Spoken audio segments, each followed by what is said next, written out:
Hey Google, turn on the balcony light. Sure, turning on the balcony light.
Legislation to advance marijuana reform at the federal level is expected soon to take a historic step forward. That's thanks to major buy-in from Republicans in the Senate. The party has historically been opposed to drug reform of any sort, but now a new bipartisan effort could drastically alter access to the drug nationwide. NBC News congressional correspondent Julie Serkin's been reporting on this. Julie, so we'll get to the politics in a moment, but first, this is just something that has gradually changed over time. First medicinal marijuana, then recreational marijuana. State by state, we've seen some of these changes, but this bill, how would it impact legal marijuana businesses? Could it open the door to federal legalization in the future? That's what advocates are hoping for, right? This is a historic moment. We've seen this bill known as the Safe Banking Act, which would expand access for legal marijuana businesses, traditional banking services, credit lines. That's why in legal marijuana businesses, it's all cash all the time, even in states where, of course, recreational medicinal marijuana remains legal. But this bill really would be the first time that any Senate committee held a hearing on any kind of cannabis reform at the federal level. That hearing is set to take place at the end of this month, as my colleague Elizabeth Kaiser and I had reported, and this is really a significant shift when it comes to the federal government, which has had really an arm's distance approach to any kind of marijuana legalization, especially when it comes to the fact that more than 70% of Americans across the country support it. So certainly a big step forward with this legislation. It passed the House 5 times in past years, never got its chance in the Senate. Now certainly advocates are hoping it will. So we're talking about the bipartisan effort here. Why is this legislation getting some key support from some Republican senators? Well, remember, 40 states and the District of Columbia have legalized some form of use of marijuana. Certainly that's putting pressure.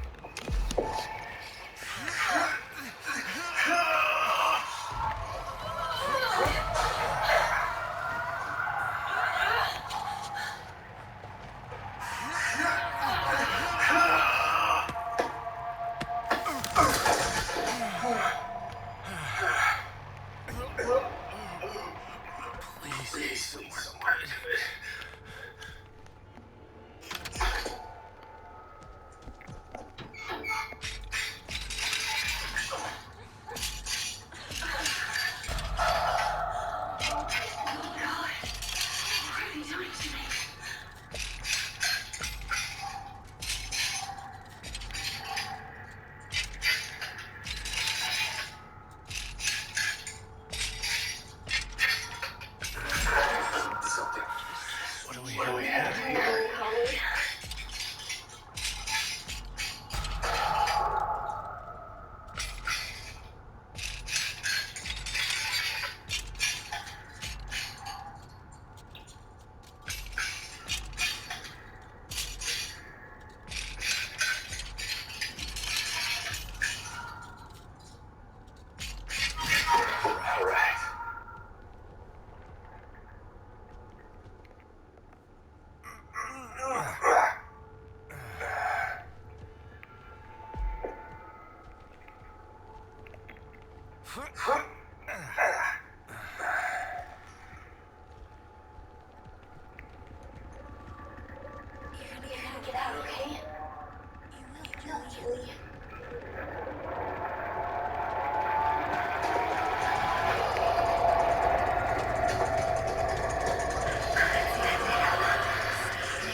Keep going.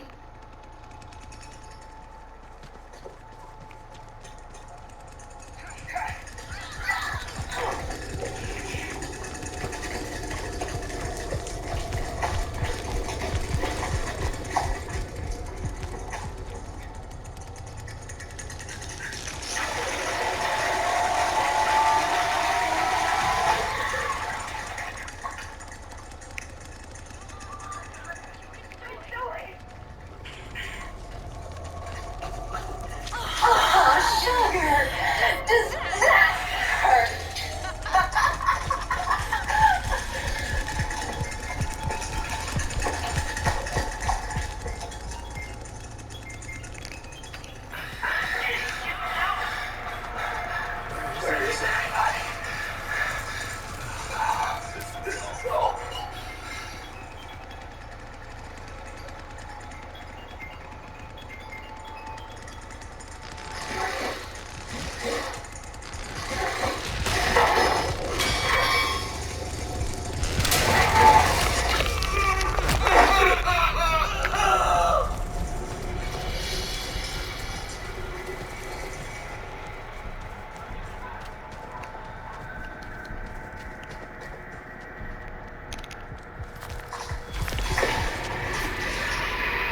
pressure from constituents on lawmakers, even in a state, let's say like Alabama, where recreational weed is not legal, right? It's only medicinal. But in the case of Senator Tommy Tuberville, for example, who supports this bill, he was going to...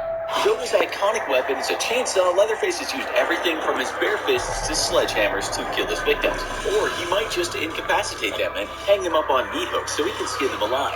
As a skin connoisseur, Leatherface has a fixation on making clothes out of his victim's skin, much like real serial killer Ed Gein, whom it's thought that Leatherface was based off of. Whatever the inspiration, Leatherface will famously fashion his victim's skin into a mask to wear, though the exact reasoning for this is unknown. Given the fact that Leatherface is likely either autistic or mentally retarded, he may not even be aware of the horror he inflicts or the inappropriateness of wearing other people's faces as masks. Leatherface is the first opponent we featured, which does not have any sort of superhuman or supernatural abilities. Terrifying as he may be, Leatherface is a normal person, albeit quite a bit bigger than most people, standing over 6 feet 5 inches in height. Facing off against Leatherface, pardon the pun, means you're going to be going up against an individual who has no increased abilities or powers, perhaps giving you the best fighting chance of any opponent we've featured thus far in U-Versus. However, you're going to have to watch out for the fact that Leatherface is also quite strong, able to lift an adult person 2 to 3 feet in the air and onto a meat hook.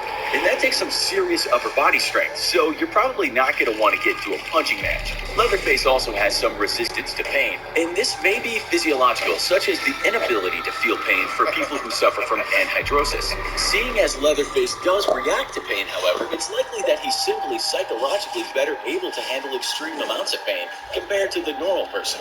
As our first opponent who doesn't feature any supernatural, superhuman, or other types of powers, we thought it would be only fair for you to fight on a level playing field. That means no access to high-powered weapons, military tech, or any of the explosive goodness we're so fond of here at the Infographic Show. Instead, we're putting you in the shoes of his recent victim, and we'll show you how to survive and defeat Texas's most legendary serial killer. You wake up hanging on a meat hook. The pain is severe, but thanks to the shock, you're not in complete agony. Also, the meat hook hasn't penetrated all the way through your body. Instead, it's pierced through the back muscles just under your shoulder. So bleeding out isn't an immediate threat. Looking across from you, though, is your unfortunate girlfriend. Seeing as her face is already gone, it's clearly too late for her. Oh well, you warned her it was a dumb idea to stop and stare at the stars. First things first, you're gonna have to grab onto the chain above your head and lift yourself off the meat hook. No doubt an extremely painful experience, but you're up against Leatherface. You better get used to pain. Once you hop off the hook, there's a bit of good news. If you haven't already bled to death, that means that the hook didn't pierce anything too vital. Still, you're going to want to try to seal that wound up best you can. Rip your shirt in half and tie it around your upper body so it makes a giant bandage. And make sure to tie it up tight. Don't bother with cleaning the wound. You don't have time. And realistically speaking, we doubt Leatherface sanitizes his meat hooks in between killings. So you're probably already screwed on the infection end of things. You sort of have bigger problems to worry about right now. Next, you're going to want to get yourself armed. If you're in a shed, then it's likely there's plenty of improvised weapons just lying around. You might be tempted to go for a sledgehammer or other such heavy weapon, but here's the thing. You're going to have to get up close and personal to use that sledgehammer. And with a gaping wound on your back, taking a few swings with a heavy sledgehammer is going to wear you out and tear the wound open. Plus, Leatherface is a big guy, and he'll have a nasty chainsaw that'll cut you to pieces at close range. It's going to be best to keep your distance. Instead, find a rake or a spade, perhaps. And leaning the head against the wall, kick the wooden shaft just below the head as hard as you can. Presto, you have yourself a spear with a wicked sharp end now that the wood is fractured and splintered. The spear is thought to be the first hunting item humanity ever invented, and with the ability to keep hungry lions at a distance, it's clear why. Keep in mind, you're not going to be throwing your spear. That would require a really sharp tip, and for it to be balanced correctly, which your makeshift spear definitely isn't. You're going to be making sure Leatherface keeps his distance, or risk getting a gut full of splinters. That's where you'll be aiming, by the way, the gut. Because your spear is pretty primitive and doesn't have a solid or sharp head, you're going to want to make sure you avoid sticking any bony areas of the body. Instead, go for the soft, fleshy bits, places where you can sink your spear in deep and do some serious structural damage. It doesn't matter if Leatherface can resist pain. Having several inches of spear thrust into his belly is going to lead to some serious blood loss. It likely won't be fatal, as it can take upwards of half an hour to die from a stomach wound, but it's going to definitely slow him down, and maybe even open up an opportunity to get in a killing stroke. Spears are great, but you're always going to want to have a backup plan. Next, you're going to want something for close quarters, but something you can pull out in an emergency. You might be tempted to go for the shears. They are, after all, nice and sharp, but they're also unwieldy. And in a panic, if you grab them the wrong way, you might end up cutting yourself. Instead, opt for a decent length screwdriver, something between 4 and 6 inches long. That length will ensure you penetrate deep enough into vital areas to achieve a killing blow, such as eyes, ears, and throat. But it isn't so long and unwieldy that it's useless if you get into a wrestling match with Leatherface. Next, you will find yourself some barbed wire. This is Texas. If you're going to get strung up on a meat hook and some random killer's tool shed, there's definitely going to be barbed wire laying around. You're going to want to make a trip line out of the barbed wire, so find a place where you can lure Leatherface to that has only one point of entry. You're also going to want to make sure that the actual entryway is dark.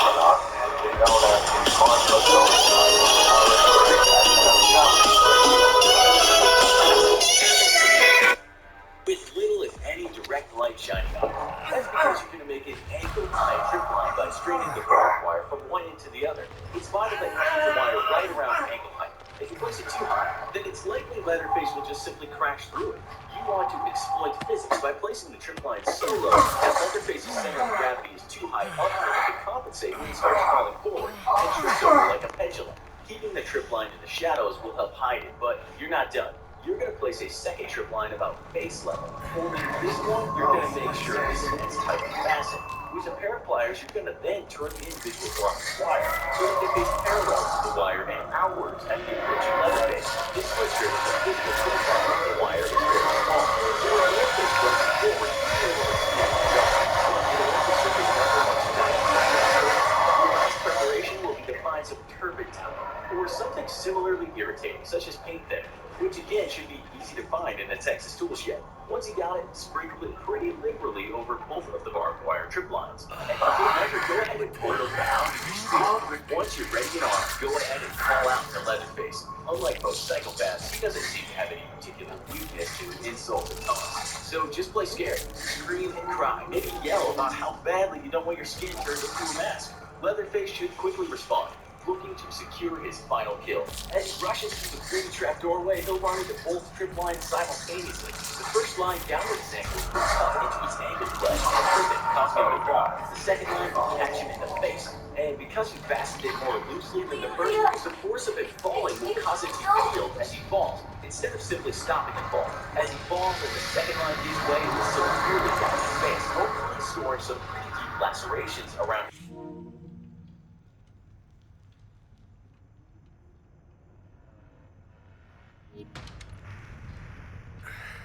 Can I use this?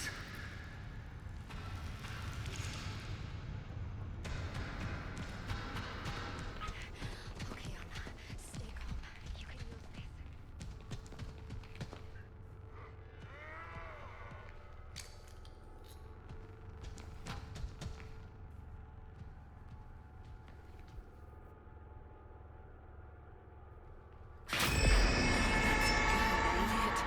There, it's all right, Grandpa.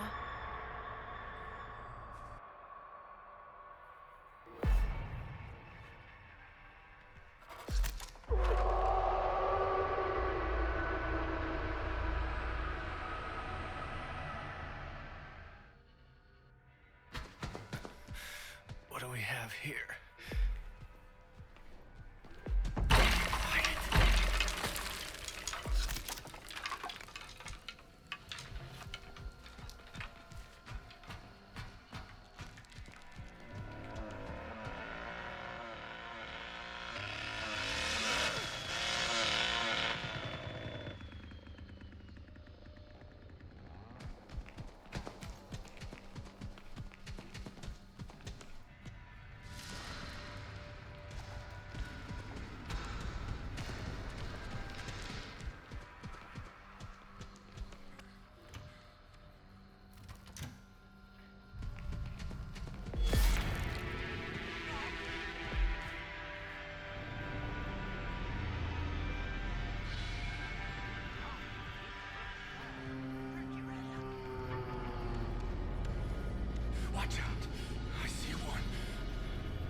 Grandpa.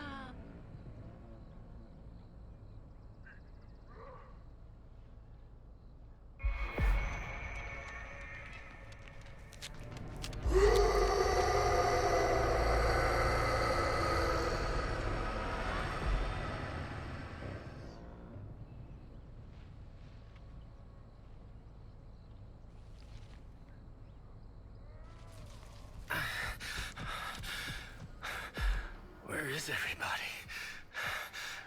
Oh, this is awful.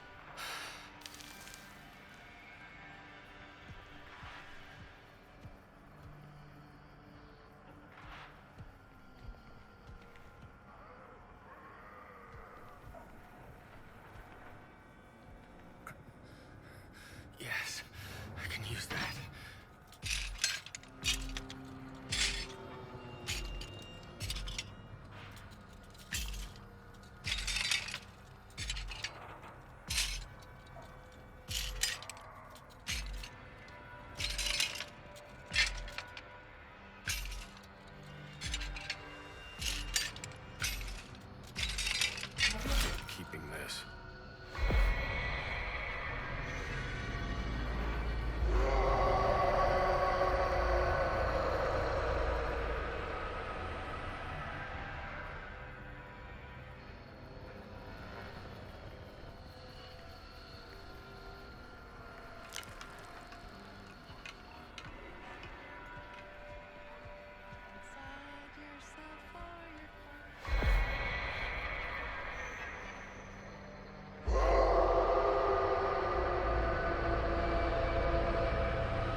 man believed to be responsible for multiple stranglings in East Texas is finally in custody tonight. Authorities followed a tip that led them to a deserted motel outside Bryan, where they caught the man in the act of subduing 36-year-old Kelsey Keogh. The man, whose name is being withheld, claimed he and Kelsey were participating in an agreed-upon way, and that he had no connections to the murders that have plagued the eastern part of the state since last June. The search continues in Muerto County for a missing University of Texas student. The Sheriff's Department says Maria Flores.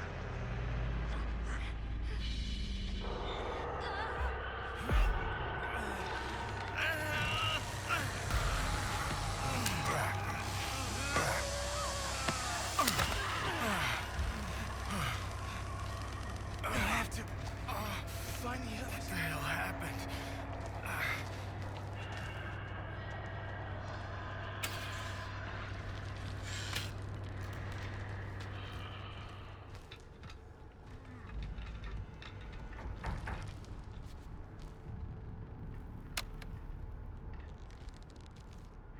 think I can make it. This might lead to the others. Can I get through here?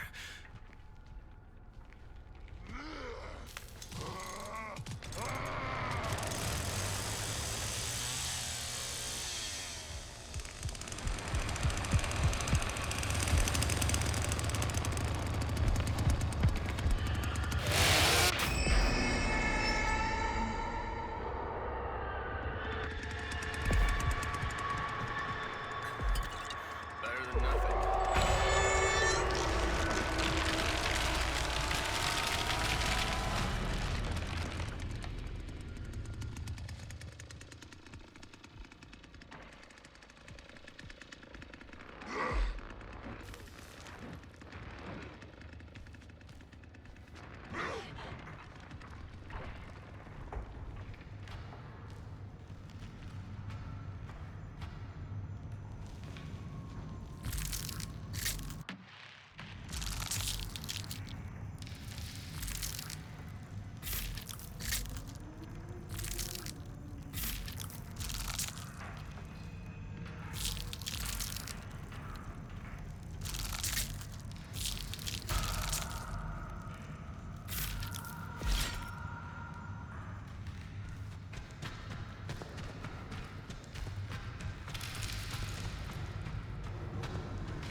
Which way did y'all go? Like, I'm over here on the other side. Like, what the fuck did y'all do? Cause I thought, like, cause all the fucking doors locked. I'm like, what the fuck?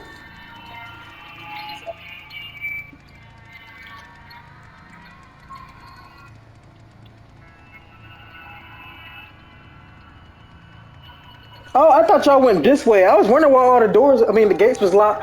That's the only reason why I didn't grab an unlock tool, because I thought all the doors already unlocked. So now I'm fucked because Leatherface over here.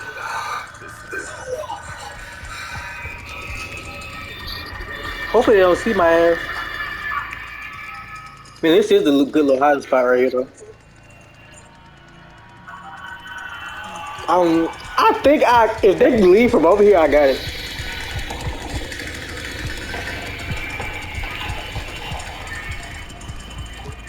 Yeah, I can hear you.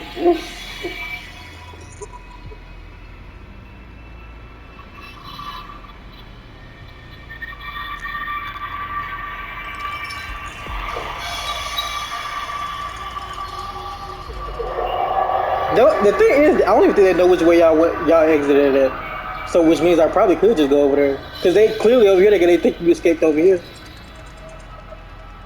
Because I didn't see y'all the whole time. Like, when I was looking for an unlock, y'all had already went upstairs and I was getting another unlock tool.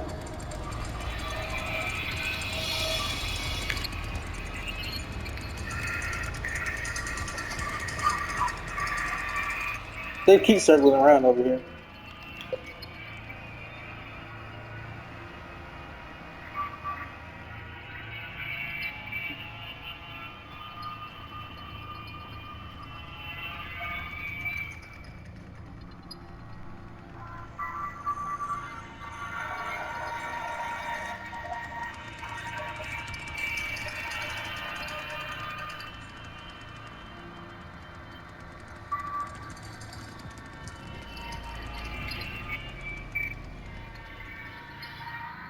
Oh my god. Now I'm stuck over here because they going to keep thinking that I'm trying to escape this way.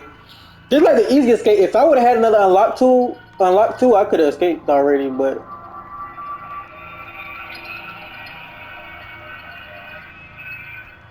Right, I'm trying to figure out where would one be at.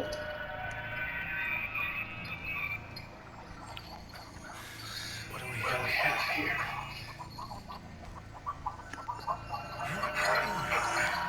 I'm hoping one in here.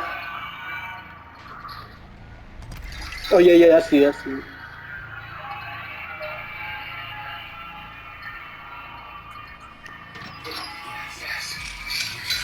I hate how slow Leland get the fucking thing out. This shit though. I like Connie too, but she fucking slow as fuck. If I had Connie and I had an extra all up here, I would have been out this bitch.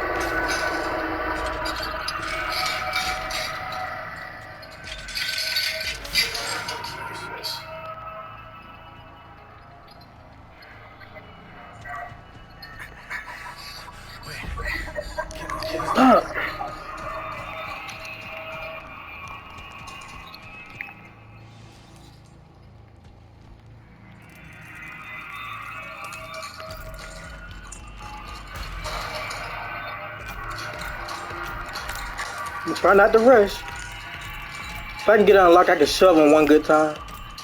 If I need to.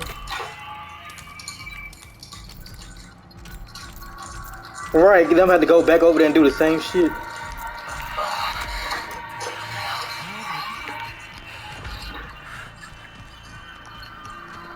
I'm glad it was a damn lock picking up, otherwise I would have been fucked. I would have had to go all the way back over there by the grass.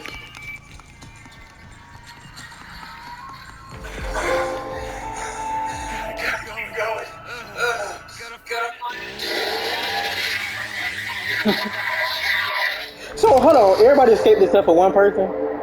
Yeah. Connie ass died like right in the beginning of the game. That bitch so damn slow.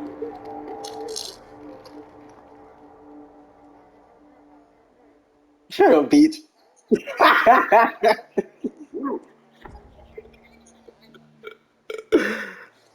Y'all trash.